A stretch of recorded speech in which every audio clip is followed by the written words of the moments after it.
Good morning and welcome to our Thursday, December 10th COVID-19 briefing.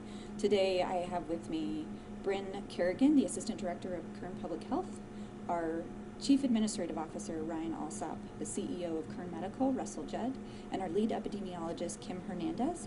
First I'm going to turn it over to Bryn Kerrigan.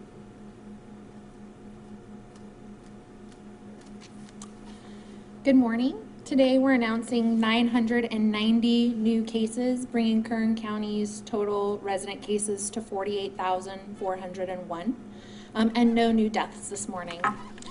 Over this past week, there have been 42 new positive staff within 12 of our skilled nursing facilities and 56 new positive residents within 7 of our skilled nursing facilities, with 23 of those new positive residents from yesterday within a single skilled nursing facility. Additionally, our prisons are experiencing significant increases in cases. Our 5 state prisons saw an increase of 206 cases in inmates just yesterday. However, these congregate settings are frankly not the only contributor to the increase in cases we're seeing here locally. These steep increases in cases that we've been experiencing require all of us to pause and make sure we as individuals are being as responsible as possible to help slow the spread of this disease and to decrease the burden on our healthcare system. We need to ensure we are all doing our part by wearing a mask when we are outside our houses, avoiding gatherings when at all possible, practicing physical distancing when in the presence of people outside our household, and washing our hands. As of Tuesday, December 8th, the state released our monitoring metrics. Our testing rate was 283.4, and the state's median testing rate increased significantly to 362, which, as you know, impacts our case rate. Our unadjusted case rate is at 37, when last week it was at 36.6. But because of that testing rate adjustment, our adjusted case rate is announced at 40.3. Our testing positivity rate is at 15.3% countywide, and within that lowest quartile, it's at 19.7%. On September 30th, 2020, the state announced a health equity measure as a component of the Blueprint for a Safer Economy, which became effective October 6th. This metric requires counties to implement more intensive efforts to prevent and mitigate the spread of COVID-19 for areas that have been disproportionately impacted by the pandemic. These areas were identified by the state as the lowest quartile of the Healthy Places Index. What this means is that counties' census tracts have been ranked using the California Healthy Places Index based on socioeconomic conditions like education and access to health care. Kern County Public Health Services has implemented multiple strategies to address these areas that I'd like to share with you. First, we began using a reverse 911 system where we recorded a message about free testing availability that's transmitted through a phone call, text message, or email, whichever method is selected by each resident. Ready Kern messages have been sent out in 24 of the 35 census tracts, including Arvin, Wasco, Delano, McFarland, Shafter, Lamont, Oildale, and Bakersfield, reaching over 67,323 residents. We also sent out a mass mailing. This went out to 56,000 residences within the 35 census tracts with general COVID and testing information, as well as information related to the Housing for Harvest program. 12,000 gift cards were purchased with CARES Act funding to be distributed to individuals who obtain a test at a testing site within one of the census tracts located in the lowest quartile. These gift cards were deployed on November 30th, and for last week, 5,208 gift cards were distributed. The Public Health Services Department also staffs a mobile testing site that's deployed 6 days each week to various locations within the lowest quartile census tracts. These sites are identified, scheduled, and marketed in coordination with the Latino Task Force. Today, our team is providing free testing in Ridgecrest at Leroy Jackson Park. Gift cards are available at this site as well. We've also deployed 2 teams of 10 individuals for door-to-door canvassing or outreach within 35 census tracts. Our canvassers have visited more than 9 of the 35 census tracts, speaking with individuals at over 1,500 houses. A majority of the individuals our canvassers speak with are appreciative of the information we are providing them. Our canvassers are also gaining a better understanding of potential barriers to obtaining testing, which we are addressing with our testing sites. We leave behind PPE, including masks and hand sanitizer, and brochures related to available isolation and quarantine assistance programs. Our canvassers are in Lamont today. Last week, the department submitted a draft COVID-19 vaccination plan to the California Department of Public Health for input. Once we receive feedback from the state on our plan, we will obtain stakeholder input to finalize that plan. As the governor announced in his press conference earlier this week, we do anticipate the first shipment of vaccines to arrive as early as this weekend, assuming that FDA authorization of the Pfizer vaccine occurs this week. As the CDC has prioritized, the first allocation of this vaccine, referred to as Phase 1A, will be used for high-risk healthcare workers. We do not anticipate that this round of vaccine will be enough to vaccinate all of our hospital healthcare workers. The preliminary allocation of Pfizer vaccine is anticipated to be 5,850 doses. We've been working closely with our hospitals who will distribute this first round of vaccine and who will likely continue vaccinating healthcare workers, even those not employed by the hospitals, as more doses are received. Distributed vaccines will be closely monitored. Enrollment in the CDC's vaccination program, which is a requirement to receive vaccine allocation, requires agencies to agree to daily reporting of vaccine. Doses will be reported in the state registry daily. Further vaccine allocation to these sites will be contingent on these agencies fulfilling their daily reporting requirements. We will follow the CDC's prioritization schedule to distribute further shipments of vaccine. We will add additional providers as we work through the prioritization list to ensure that the vaccine is readily available for those prioritized groups. As the vaccine becomes more widely available, we will utilize our traditional communication methods, as well as our canvassing team providing door-to-door outreach, the Latino Task Force, local community leaders, large employers, and faith-based groups to educate the community on the vaccine. Additionally, we are developing a COVID vaccine webpage. On Thursday, December 3rd, Governor Newsom announced a regional stay-at-home order. Rather than implementing this order statewide, this order groups counties into 5 regions within the state and uses intensive care unit capacity as a metric for implementation. Kern County was placed in the San Joaquin Valley region, along with Calaveras, Fresno, Kings, Madera, Mariposa, Merced, San Benito, San Joaquin, Stanislaus, Tulare, and Tuolumne counties. This regional stay-at-home order went into effect December 5th at 12:59 p.m. and would be implemented within all counties within a region when a regional ICU capacity falls below 15%. Late Friday night, the state reported that the San Joaquin Valley region's ICU capacity was 14.1%, which subsequently fell to 8.6% on Saturday. While this seems like a substantial decrease in capacity, it's important to note that the state changed the calculation of available ICU beds during this time period to exclude pediatric ICU beds. On Sunday, the San Joaquin region's ICU capacity was 6.6%. Monday, it was 6.3%, Tuesday, it was 5.6%, and yesterday, it was 4.2%.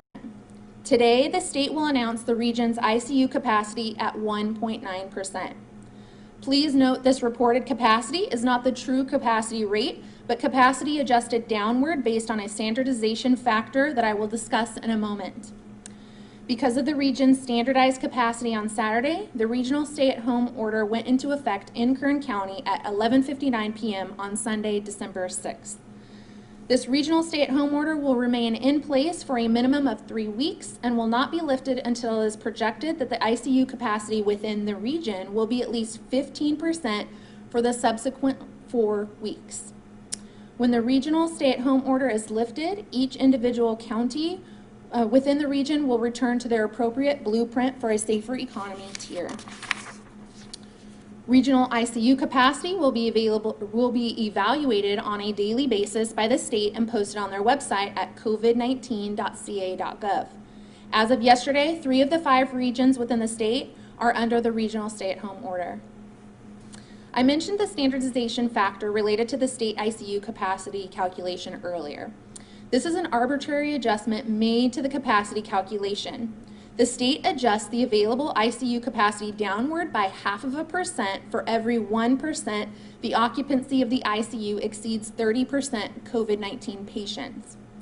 We believe we are able to replicate the state's calculation using data reported from the hospitals. As of today, we estimate that Kern County's ICU capacity is 5.7% based on the standardization factor the state applies for the percentage of COVID-occupied ICU beds.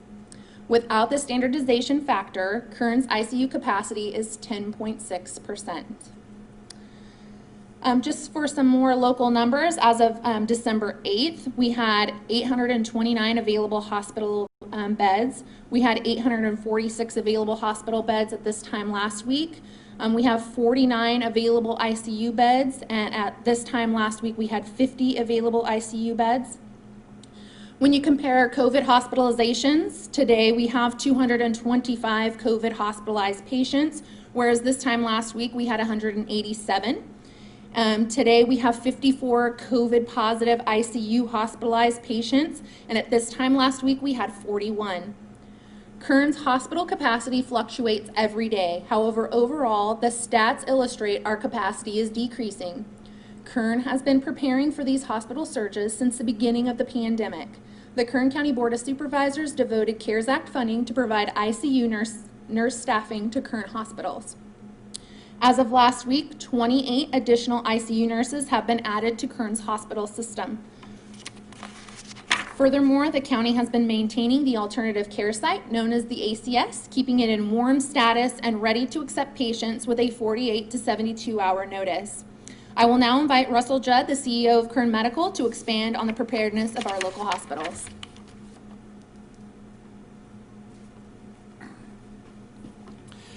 Good morning. I echo first and foremost the comments that Bryn made, that we encourage our citizens, our community members, our friends and our family members to be very careful, to wear your mask, to be socially distanced, to avoid gatherings outside of those very few people that you live with. This disease is spread in families as one person goes out and is exposed. As Bryn mentioned, the hospitals have been preparing very diligently from the beginning of this pandemic, now over 10 months ago, for this exact situation. Yes, we see that the number of hospitalized patients is increasing. The narrowest neck of the funnel is the ICU, and an element that we are extremely aware of and concerned about. But I will reemphasize that we are prepared and are moving forward with those plans to be able to meet our community's needs. Note also that ICU capacity is not just based upon COVID patients. ICU also serves to care for the very sickest that happen just because of life. At Kern Medical, as of today, our ICU is full. However, we only have one COVID positive patient. The remainder of those patients are trauma victims and other individuals who are ill and not related to COVID. There is still, as Bryn mentioned, capacity for additional care to provide it in the intensive care units as well as in other hospital facilities. Now is not the time where we're at crisis. However, we do continue to encourage individuals to be safe, to avoid the spread of the disease so we do not get to that crisis point. The hospitals are working together. We continue to meet across all 10 hospitals in Kern County on a regular basis. There's active communication about how we share resources, about how the best patient care is provided. We are united together across all 10 hospitals to meet this challenge and to provide the very best care that we can to our community. We're also, as Bryn mentioned, preparing to receive the vaccine. Plans are being laid for us to be able to vaccinate the healthcare workers. And then once we get through that phase 1A, we are united and we will be prepared to help the community in any way that is necessary to vaccinate others, and then eventually as that is made available to the general population. The vaccine has proven to be effective. The science behind it is sound, and we encourage all to take the vaccine, to trust it, to know that immunity is what stops the spread of this disease. We will get back to normal as we embrace the vaccine and allow it to do what it needs to do, and that is keeping each other safe. Again, the hospitals are prepared. We have very dynamic surge plans. We handle a fluctuation of patients on a daily basis. You could have pointed to a random day in December anytime over the last couple of years and found us in this exact same hospitalization state as far as it being full. It could have been a different disease. It could have been the flu. We handle this fluctuation of patients.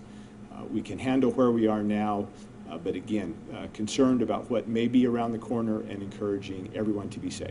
Thank you.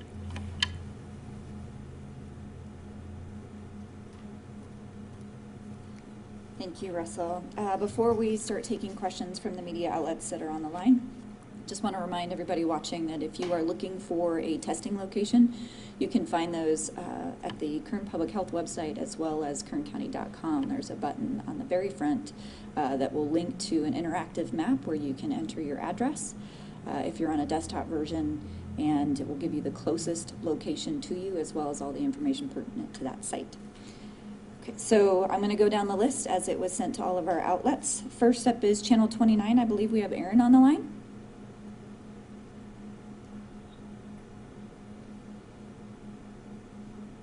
Hi, thank you so much. So my first question is about, you guys mentioned the CDC allocation plan for getting the first round of healthcare workers vaccinated. I was just wondering if you could go into a little bit more detail about that. What will be the plan of action? How should healthcare workers get signed up for this? Will it all be done through the hospitals? If you guys could give a little bit more detail about that. Okay, so you're looking for a plan on how phase 1A of the vaccine will be deployed, correct? Correct. Okay, we're going to have our lead epidemiologist, Kim Hernandez, respond to your question. Thank you. Good morning. As you know, the FDA is scheduled to review and make a determination on the Pfizer and BioNTech vaccine today, and that they are going to be reviewing other vaccines in the near future. In Kern County, we have been working closely with our community hospitals because this will be our first allocation, is intended to go to healthcare workers at the highest risk of exposure to COVID-19 in our general acute care facilities in Kern County. From there, through the state's prioritization method, we're working our way through the various organizations in Tier 1 to contact those healthcare facilities to make preparations to vaccinate their staff. The state has developed sort of a tiered approach to expand these circles of healthcare providers based on those at highest risk so that we can get as many people vaccinated as quickly as possible. We at Public Health are working with all of these different community members. Everybody who is going to provide vaccinations, they do have to register with the CDC's COVID-19 vaccination program, and so they also have to register with the state. There are a number of parameters involved. We're working with all of the providers that have reached out to us to vaccinate their staff. And this will be kind of rolled out in a phased approach as more vaccine becomes available in Kern County.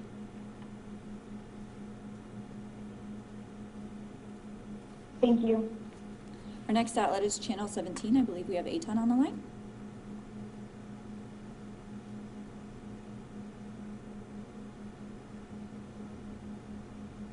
Yes, good morning, everybody. Hi, Megan. I may have some follow-up questions later for Mr. Judd if we have time, but I first just want to get to Ms. Kerrigan, if possible. Just if it's okay with you, if you can go over one more time you mentioned the standardization factor. Are you able to explain the kind of the math that goes into that one more time about standardization, and why the ICU is lower based on when you factor in standardization than it actually is? Thank you so much. Yeah, Eitan, let me just make sure I understand what you're asking of Ms. Kerrigan. Do you just want her to go back through what she shared previously so you have the information, or are you needing her to go in more depth onto a particular part of that? Well, I would be grateful if she could go back and just review what she had asked about that. But I mean, sorry, what she had stated about that. But anything more in depth would be appreciated as well. Okay, thank you. Thanks. Good morning. So the standardization factor is an arbitrary adjustment that's made to the available ICU capacity within counties and within regions. And the way that that standardization factor is applied is that the state adjusts that available capacity down by 0.5% for every 1% that the occupancy of an ICU exceeds 30% COVID positive patients. So if you have 31% COVID positive patient occupancy within your ICU, the available ICU capacity is adjusted downward by 0.5%.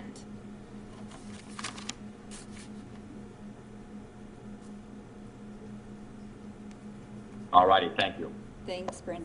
Our next outlet is KUCZ. I believe we have Rob on the line.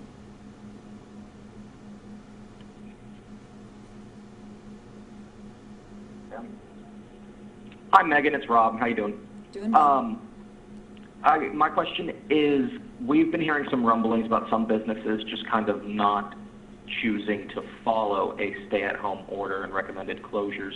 So our question is, what role does the county play in, I guess, the restrictions? Do you guys inform the state? Do you ignore it? Like, what role do you guys play? Okay, thanks for the question. We're going to have Ryan Alsop respond.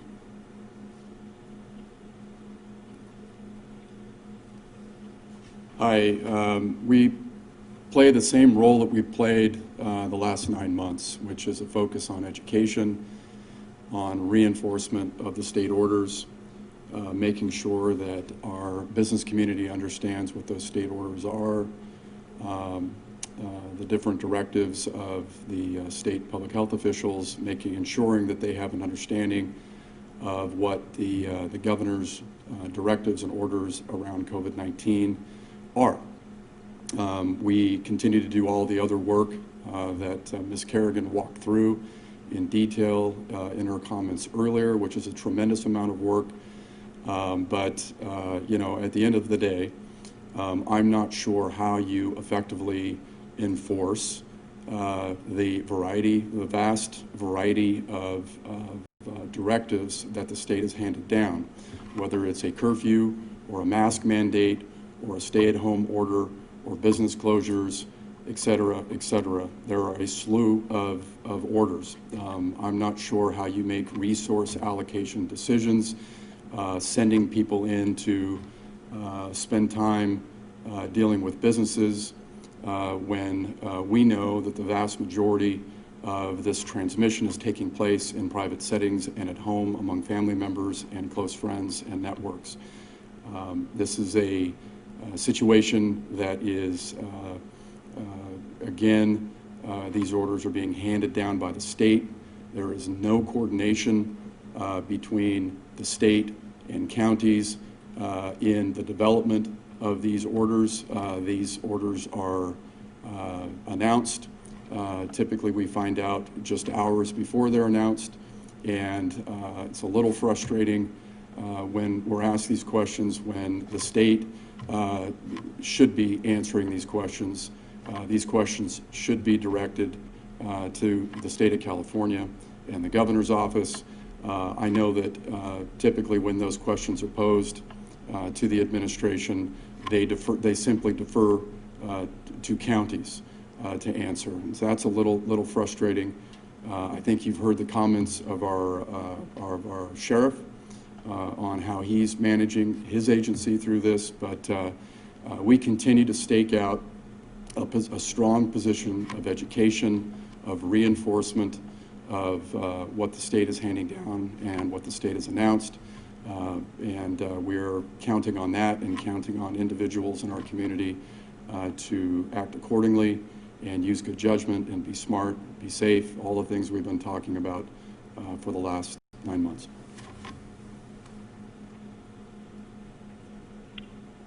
Okay, thank you. Our next outlet is Channel 23. I believe we have Austin on the line.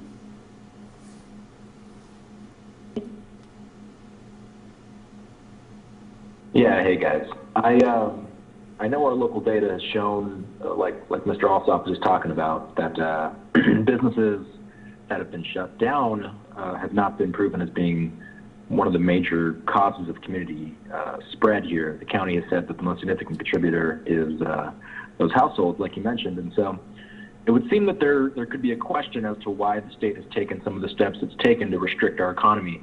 So my question is, has the county said anything directly to the state about this? Have you guys asked them why our local businesses are being restricted, or what data they're basing their decision on? Thanks. Thanks, Austin. I think Ryan's going to respond first.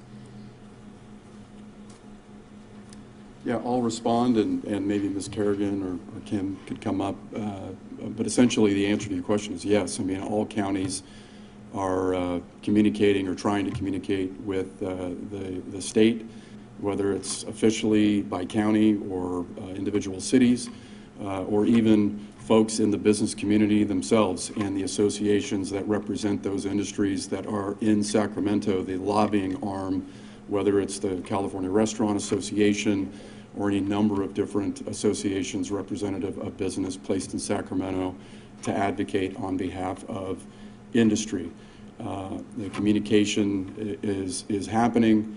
I think that you could look across the state and at the across the 58 counties in this state, and you'll find that there is a fair amount of communication happening, whether it's direct pushback on any number of these orders pertaining to businesses, or just simply some advice or counsel that's trying to be provided by local entities like our county or the business community to have the governor either curtail or change up the orders. But I simply want to say that without a pathway for various industries to operate in a real impactful way that allows those businesses to survive, that allows those businesses to pay their employees,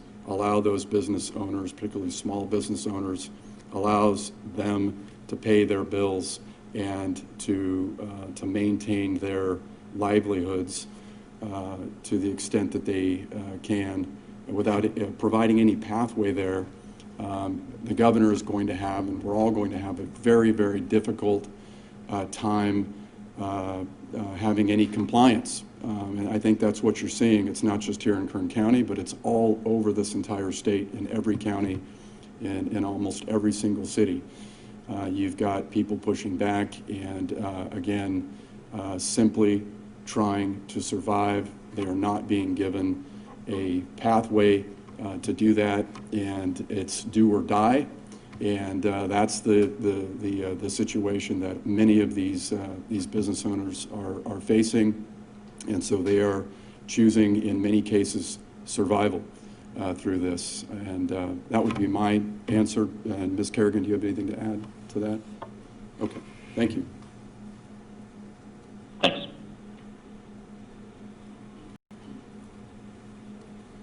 Our next outlet is Valley Public Radio. I believe we have Carrie on the line.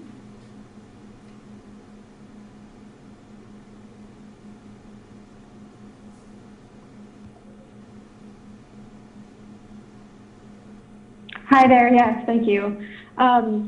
Yeah, so I wanted to ask, this is a question for anyone really. So Mr. Judd, when he has spoken, he has said, we are not in crisis mode at the moment. That we do have a lot of hospital beds, and we being, across the county, have a lot of hospital beds, some ICU beds open. But I wonder, is there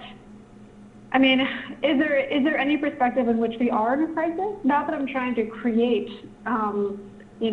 fright around all of this, but I think that there are a lot of other parts of the valley that are saying, really this is getting very bad.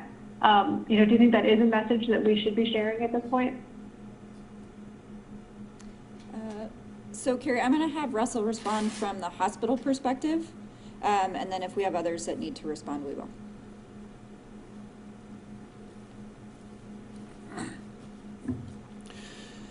So, excuse me, I think there's kind of 2 points here. One is we are very concerned about the spread of this virus. We know what spreads it. It is close contact. It's people breathing on each other. And so we do need to stress to the community, don't take this lightly. We've been living this for 10 months. Hopefully nobody is, that this is serious. And we have to make that message. But the other message is that today we are able to handle the number of patients that we are seeing in our facilities. Hospitals have been preparing for this for a long time. We don't have the option of saying, sorry, you're sick, we're full, figure it out on your own, and not to be cavalier by any means. And so we work hard, we have plans, we have plenty of PPE at this time. We can have locations identified where we can place patients if it exceeds the typical hospital bed. And so it's the message of be very cautious, and in your own personal life, make sure you're protecting yourself and your loved ones. But also to know that we are prepared. We can handle this. As I mentioned, and I'll repeat it again, that you could have picked a random day in December over the last couple of years and found the number of patients in hospital beds and in ICU beds in the previous December, the same as it is today. And I say that, again, not to let people say, oh, we're fine, we can go out and do whatever we want, but to just assure the public that we're here. Again, we're dynamic. As the trauma center, speaking specifically for Kern Medical, we're prepared for way more than beds that we have, because if we have a very mass casualty accident and we have 20 or 30 significantly ill people showing up at one time, we're prepared to care for them. That's what we do. That's how we prepare. That's how we work. And so people need to be cautious, but there does not to be a panic mentality that we're all overrunning hospitals and there's nowhere for anybody to get care.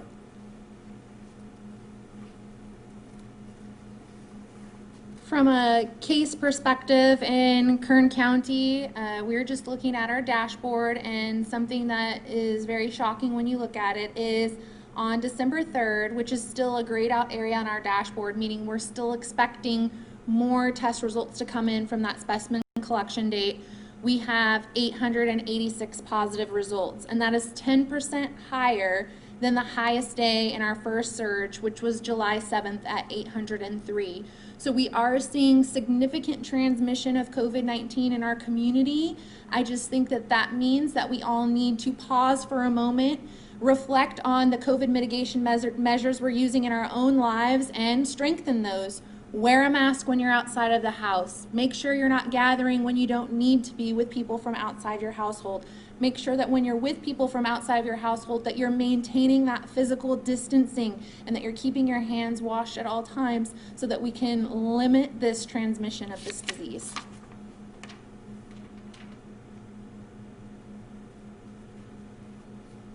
Before we go back through the list of outlets, there is one unknown caller. We don't know exactly which outlet you're with. It's a 549 number.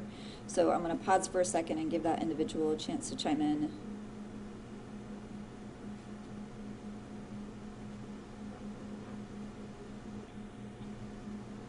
Okay, we'll go back up to the top. Channel 29. Aaron, did you have any follow-up questions?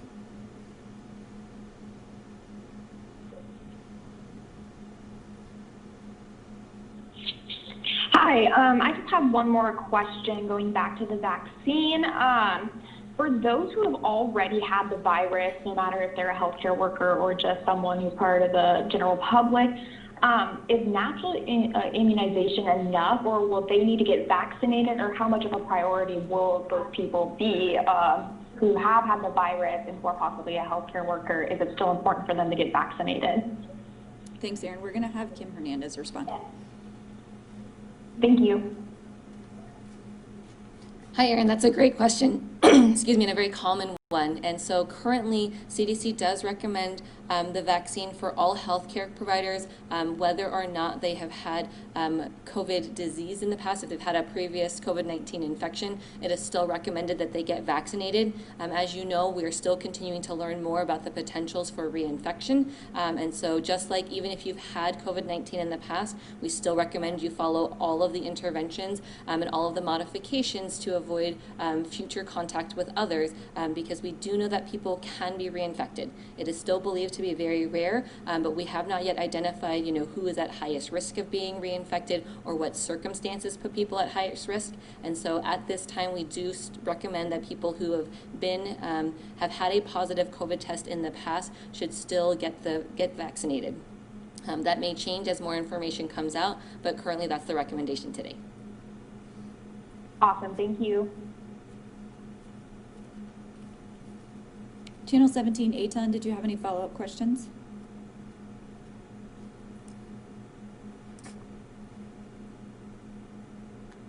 Yes, two follow-up questions, Megan, and let me know if you need me to repeat any. The first, I believe, will be from Ms. Kerrigan. Mr. Constantine often discusses the model, and I'm wondering if Ms. Kerrigan could just chat about when Kern County, based on the model, is supposed to see a peak in hospitalization. The only other question I have is for Mr. Judd. I know he was talking about previous Decembers, previous years, that is.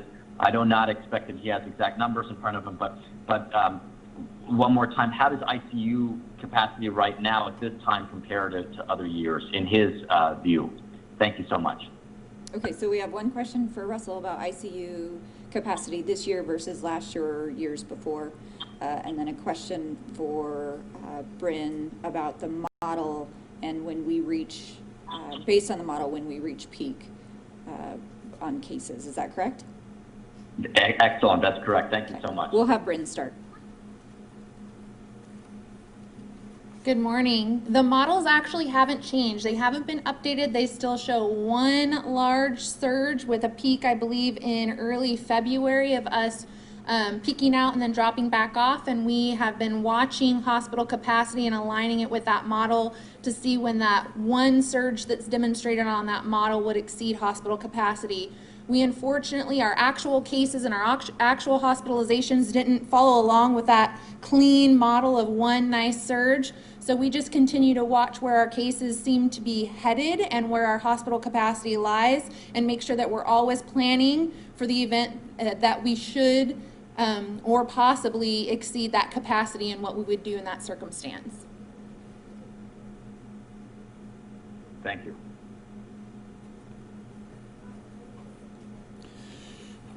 As far as ICU capacity today compared to historical averages, it is very similar to what we run in the past. As I mentioned at Kern Medical, today we're full in our ICUs. I would say, it's hard to give a specific number, but 20 to 30% of the time over any years we're hit that full mark. That's just the fluctuation that happens in healthcare. The other ICUs, while I can't speak to their specific numbers today, in my conversations and as we gather together, they will report the same. Your ICU could be completely full today and you have a couple of discharges and you have no patients presenting, and it goes back down to capacity. So today matches very historical averages of ICU capacity.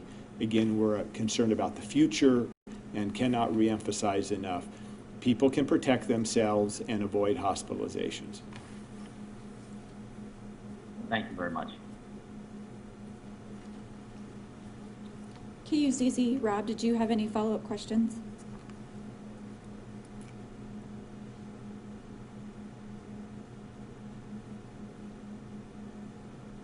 Channel 23, Austin, any follow-up questions?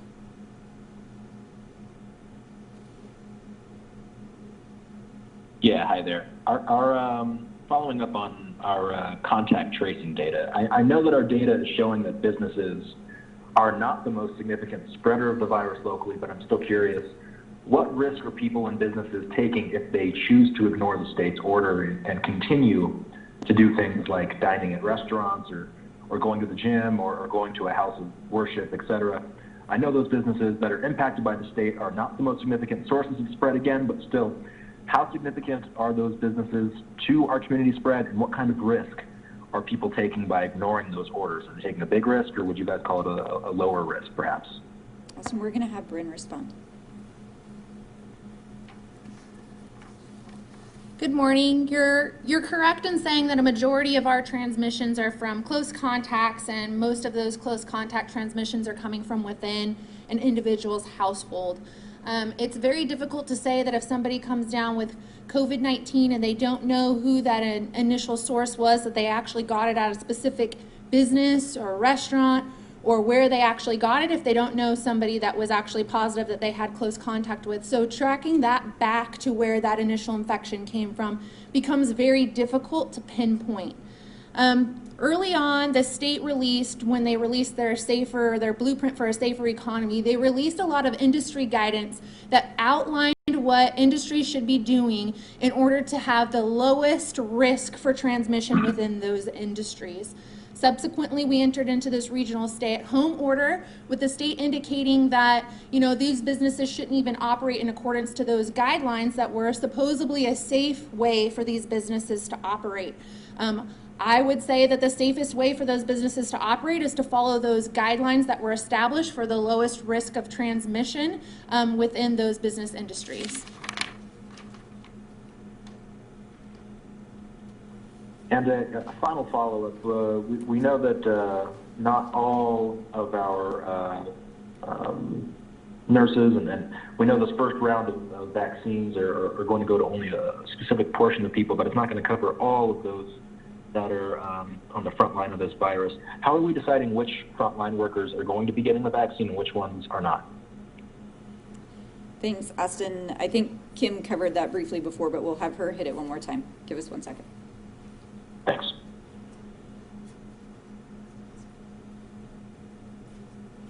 Hi, Austin. Thank you. We continue to work with our community to identify the people who are at highest risk of exposure to COVID. Phase 1A of the federal vaccination plan includes healthcare workers. We have thousands of healthcare workers in our community. We don't expect that we will have enough vaccine immediately available for all of them. So the state has made sub-priority groups within Phase 1A. So within those healthcare providers, they've prioritized healthcare providers at highest risk. When we talk about any facility, there are certain people who work for the healthcare organization that are at higher risk than others of coming into contact with people who may have COVID and being exposed. So within each of these organizations that we are working with to vaccinate their staff, we are asking them to identify the highest risk people and to start with those people. We do expect that vaccine will become more available as time goes on. In the federal playbook, you can see it described that there will be a limited supply in December, and throughout the beginning of 2021, that supply will increase. And so as the supply increases, we will be getting more vaccine out into our community and be able to increase the number of people who are getting vaccinated. Once there is sufficient supply out in our healthcare community, it will continue to expand to other priority populations. And so this is something that has, both at the federal level, the state level, and here at the local level, a lot of thought has been put into trying to reach the people and protect the people at highest risk of being infected with COVID, of coming into contact with patients who have COVID, to get them protected first and foremost, and then continuing to get all of the rest of the healthcare organization protected, and then moving on to the next populations. Thanks, Kim. Thanks, guys. That's it for me. Valley Public Radio, Carrie, did you have any follow-up questions?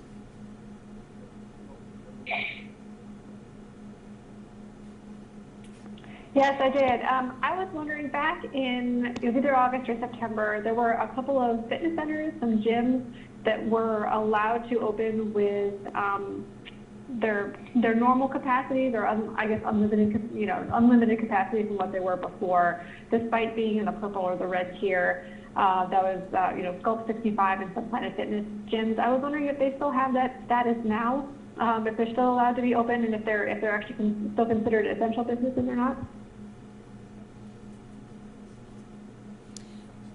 No, they are closed down currently. Sorry, we were getting information. So they are currently closed down with the regional stay-at-home order.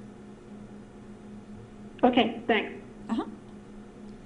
Okay, with that, we've made it through all of our questions. I want to thank you all for joining, and we will see you next time.